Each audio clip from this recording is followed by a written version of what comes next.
Deixa eu só rodar aqui o que disse o deputado Otônio de Paula, ele me mandou agora há pouco.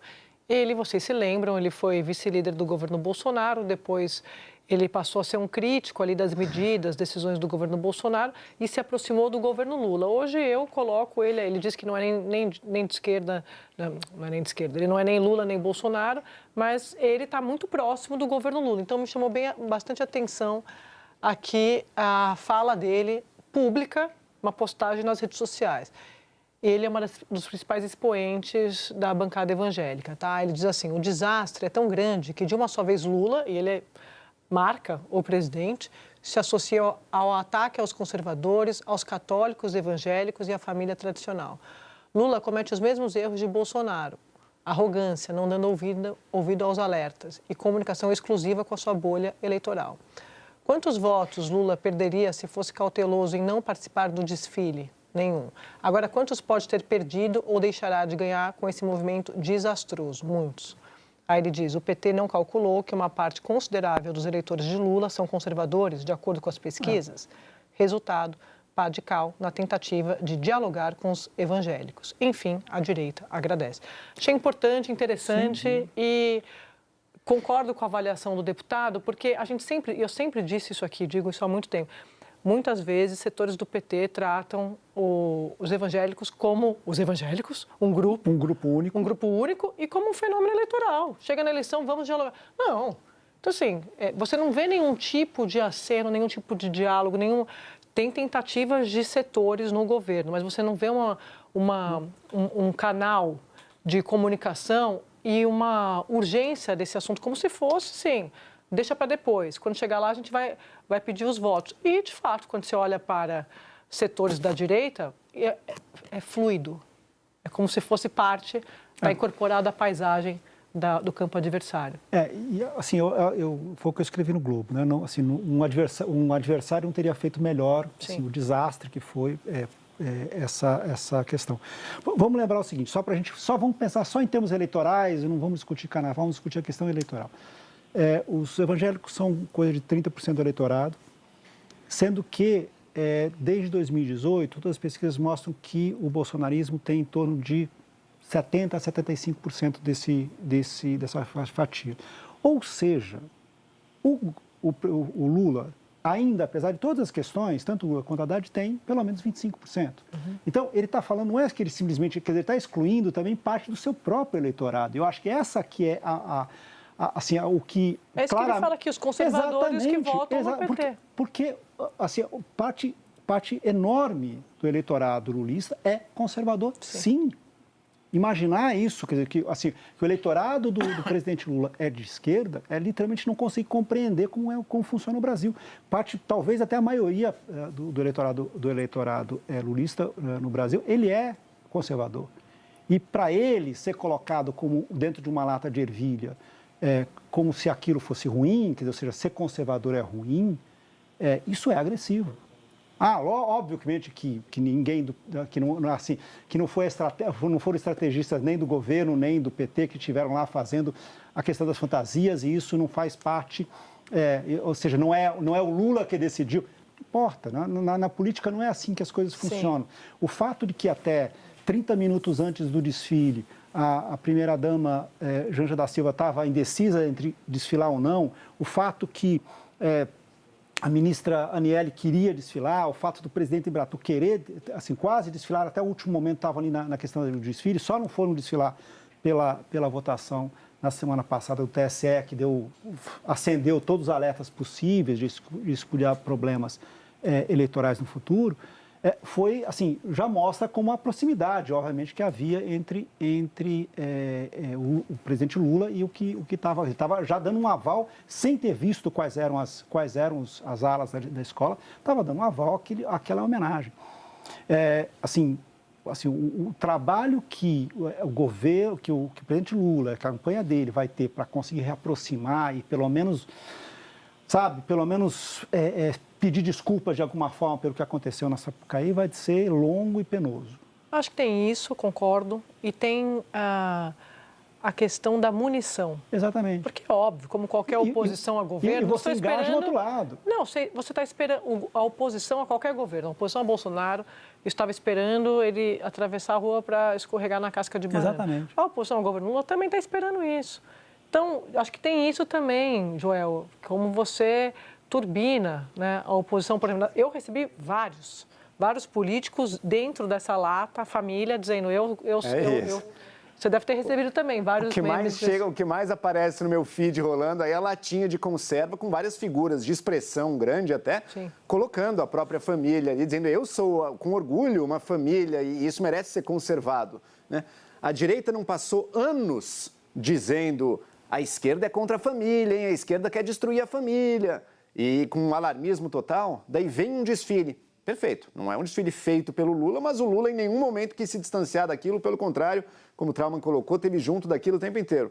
Vem um desfile com a ala neoconservadores em conserva e coloca a lata de ervilha em conserva, com a família ali estampada no rótulo da lata, sabe? Isso é pedir para confirmar essas acusações, né? E aí entram leituras, a meu ver, tanto corretas quanto incorretas dessa ala do desfile. Mas elas serem corretas ou incorretas nem vem ao caso, porque política é percepção, né?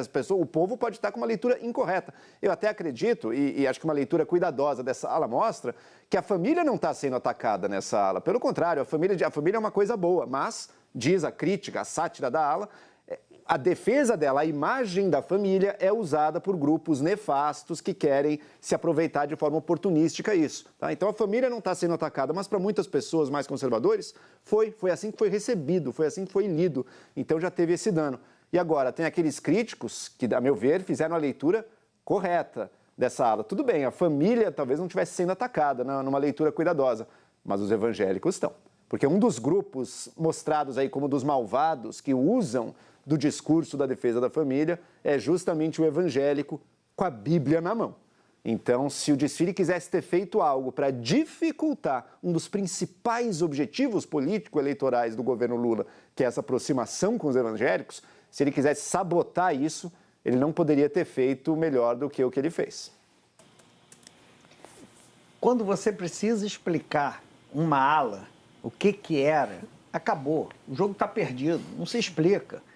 E nós estamos diante do primeiro uso em massa da inteligência artificial para causar impacto eleitoral e de forma não criminosa, de forma lícita, porque essas latinhas estão sendo feitas por inteligência artificial. Sim. Então para a oposição, um bom uso da inteligência artificial. Um bom uso no sentido de um uso inteligente, porque o papel da oposição é esse. O PT... na oposição, se houvesse uma escola de samba homenageando o Bolsonaro, ia fazer a mesmíssima coisa. Então, esse episódio, quando o Ottoni diz que o Lula cai no erro do Bolsonaro, a arrogância de não ouvir o entorno, é porque eu tinha conversado com o Ottoni, ele me disse que ele falou ao entorno, advertiu para o Lula não ir ao sambódromo. Sim. Não ia ao sambódromo. E ele tinha uma desculpa, segundo o Ottoni, falou, ele tinha uma desculpa ótima, que era o TSE. Porque a presença dele lá acaba legitimando o desfile, né? Sim. Porque geralmente, porque ele, como é que é? É que eu não sei, eu estou te ouvindo, estou pensando... Eu acho que não foi por falta de aviso. Não, de todo mundo forma avisou. alguma. Todo mundo assim que tem todo mundo que é alguém nessa fila do pão do governo avisou. Ou porque foi avisado de que poderia ter problema, como eu já contei aqui, contei na semana passada, antes do discurso da Carmen Lúcia no TSE, ministros do Supremo, integrantes do governo receberam recados do judiciário dizendo, vai dar ruim. Vai dar ruim. Então assim, às vezes você escuta e você fala, beleza, vou mesmo assim. Ainda tem um risco, essa escola, risco para o PT. O risco do PT escolhe muito bem na apuração e desfilar no sábado das campeãs. Tem um repeteco no sábado das campeãs. Mas então, ou ela cair,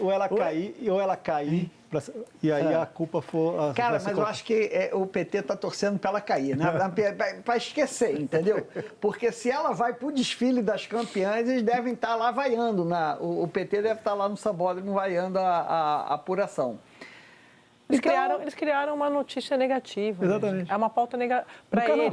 No carnaval, notícia negativa no carnaval. Ninguém estava esperando. Tem um advogado eleitoral aqui do Rio de Janeiro, o Viveiros de Castro, que ele é muito consultado, né? Pô, vou ou não vou, faço ou não faço? Ele diz que toda vez que o candidato tem dúvida, ele fala, ué, lembra do Perón. Aí o candidato fala, Perón? Ele falou, evita, Perón, evita. Então, o Lula não ouviu esse conselho do evita, Perón, e foi. Eu contei para vocês semana passada, retrasada em Brasília, o Valdo, a gente estava junto, e eram 2 temas, Master e Carnaval. A preocupação, qualquer lugar que eu ia, com quem eu conversava, era, estamos preocupados, nossa. E quem não era do governo dizendo, como é que o governo vai topar isso? Está na cara que isso aí vai dar problema. Então, é como contribuir para o opositor. Então, e piorou da mesma forma que a gente falava, Joel, que na época do tarifaço ali, tinha camisa 10 na oposição, e isso o craque do jogo aqui. É exatamente isso que a gente está falando. A mesma coisa. Eles trabalharam, fizeram um gol contra. A questão do carnaval, né? Porque, num primeiro momento, o problema é a questão da legislação eleitoral. Será que o Lula vai estar junto ou não vai? A Janja vai ou não vai? Vai ser considerado campanha ou não vai? Vai para a justiça ou não? O PT é a escola no centro das atenções, com a ideia de um desfile que ia ter uma mensagem muito positiva para o governo e que ele ia estar junto daquilo e poderia ou não ser campanha. Agora mudou, né? Agora é que a mensagem do desfile, em si mesma, é negativa para o governo. Ela diz algo ruim acerca do governo, do Lula e das ambições eleitorais dele. Do ponto de vista eleitoral, de ganho eleitoral, a discussão agora sobre propaganda antecipada, Sim. abuso de poder político, ficou em segundo plano. Sim. Porque a oposição ganhou esse jogo, virou e ganhou esse Mas jogo. por quê? Porque o governo não se afastou, como deveria ter se afastado, da escola. Do enredo ali Diante dessa polêmica carnavalesca, né, as imagens também do ex-ministro do Turismo, sanfoneiro, distribuindo adesivos de Flávio Bolsonaro, ou dos outdoors que apareceram também em Manaus, defendendo essa campanha também, e claramente campanha antecipada, ficaram em segundo plano, para você ver o tamanho do problema que foi criado ali para o governo. Né? Estamos vivendo o verão da Lata 2. Para quem é mais novo, teve lembra? Um verão 87. Foi uma polêmica que... Você apontou para mim? Oi? Você apontou para mim? Não deve lembrar. Eu sou de 87, né? Dos mesmos gênios, do mesmo gênio, que tem gênios de todo lado. Deve ter aquele gênio que falou, vai ter uma manifestação pro Bolsonaro. Não, vamos mandar uma bandeira enorme dos Estados Unidos. É o famoso ministério. Em 2002, o Lula, logo depois de convidar o Gil como ministro da Cultura, tinha acabado de ganhar a eleição, etc, e daí estão lá, não sei se na casa do Gil, na casa do Chico Buarque, e aí o Chico fala, olha, presidente, tem que ter o ministério do vai dar ruim, vamos dizer. Mas olha, não foi por falta de... Vai dar lata. Não foi por falta, Valdo, de aviso. Não foi. Olha, Andréia, e podia ter sido muito pior, né? Porque a intenção inicial era que não só a Freixo, Aniele, Janja desfilassem, o que acabou não acontecendo, mas também outros ministros participassem da festa. Aí o Sidônio Palmeiras falou, não. Depois, quando foi se aproximando, o Sidônio foi falar com o Lula. Acho que ninguém deveria se desfilar, esquece isso. Eu lembro que eu conversei com o pessoal do Palácio Planalto e eles falam, não, mas isso é uma escola de samba, ela tem liberdade para fazer o desfile. Olha, se a mensagem, eu falei para eles, se a mensagem for ruim, se tiver alguma caracterização ali do ex-presidente Jair Bolsonaro, que acabe vitimizando ainda mais o ex-presidente, e também acabe ali avacalhando, entre aspas, a imagem de aliados de Bolsonaro, esquece, a culpa não vai ser da escola, a culpa vai ser do Lula. Não, vai ser dele, não tenho dúvida sobre isso. E ali é o Carnaval do Rio, a repercussão vai ser gigantesca, né? E aí, agora eles tentam minimizar, dizendo que teve ali um lado bom no desfile? Não teve lado bom no desfile, nenhum, zero, né? Lá no Recife, Lula teve que ficar dividido entre Raquel Lira e João Campos. Ele tem que se decidir, vai ficar ali em cima do muro, vai apoiar um, não vai apoiar um, vai subir no palanque dos dois. Qualquer situação é ruim para ele, né? Ele precisa se decidir. Na Bahia, ok, pode ser, mas no Rio foi um desastre, foi um completo desastre e não foi, como você disse, Andréia, por falta de aviso, né? E o alerta que bateu maior dentro do Palácio Planalto, eu me recordo disso, foi a decisão do TSE. Não vamos conceder liminar, mas o mérito ainda não está julgado. Aí eu falei, ó, qualquer coisa que alguém fizer e provar, vai ter uma reunião com embaixadores 2, a missão. Eu ouvi de ministros do Supremo, a Mariângela também, aqui, Ramon, falou assim, olha, estão querendo criar um novo caso da reunião dos embaixadores.